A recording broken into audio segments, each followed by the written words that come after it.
काय झालं? मगाशी मम्मी समोर किती छान झाली मीटिंग वगैरे नाटकं केलीस ना. तर मला सांग खरं काय घडलंय ते. जाऊ दे ना पप्पा, काही नाही झालंय. कसं आहे शरू, माणूस एकदा कमवायला लागला ना की त्याला त्याच्या स्वतःच्या मान अपमानापेक्षा, राग लोभापेक्षा आपल्या कुटुंबाचा आनंद समाधान महत्वाचं वाटायला लागतं.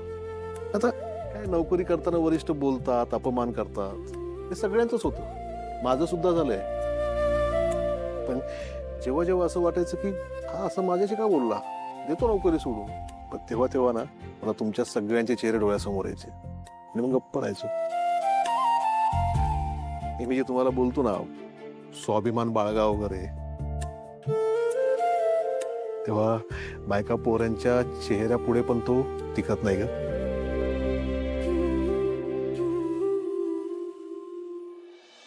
तू आत्ता आत्ता काम सुरू केलंयस, काहीतरी कधीतरी मनाविरुद्ध होणार, त्यावेळी थांबायचं, विचार करायचा, रागाच्या भरात काही करायचं नाही. आज आत्ता इथं मी काही बोलले, नोकरी सोडून दिली तर काय काय होईल याचा शांतपणे विचार करायचा.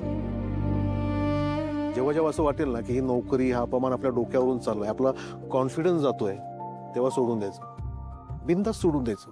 पण तेव्हा आपली तयारी असायला पाहिजे की आपल्याकडे काही दिवस, काही महिने काम नसणार आहे. पप्पा, मला जॉब सोडायचा नाहीये,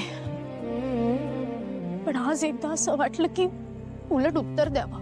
मम्मीने सांगितलं होतं ना की तेजस्विनी काकी फक्त तुझ्या बॉस नाही तर ताईच्या होणाऱ्या सासू आहेत, नीट वाग. म्हणून मी काहीच नाही बोलले, म्हणजे तशी जागाच नव्हती असं काही बोलायची. पण वाईट वाटतं ना पप्पा, त्या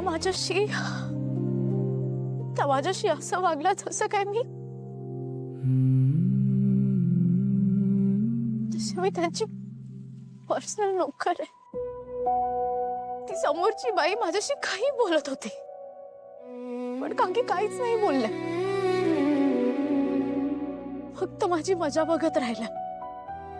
काय गरज होती ना असं वागायची? त्यांनी बोलवलं होतं ना मला त्यांच्या बरोबर जायला. तरी एमडी कॉलेजची क्वीन आहेस तू, असं रडतेस काय? पप्पा, दुसरं कोणी असताना मी बोललीच असते, माझी काहीच चुकी नव्हती, उगाच बोलायचं म्हणून बोलल्या. का राग आलेला ना मला तेव्हा. तू शांत हो.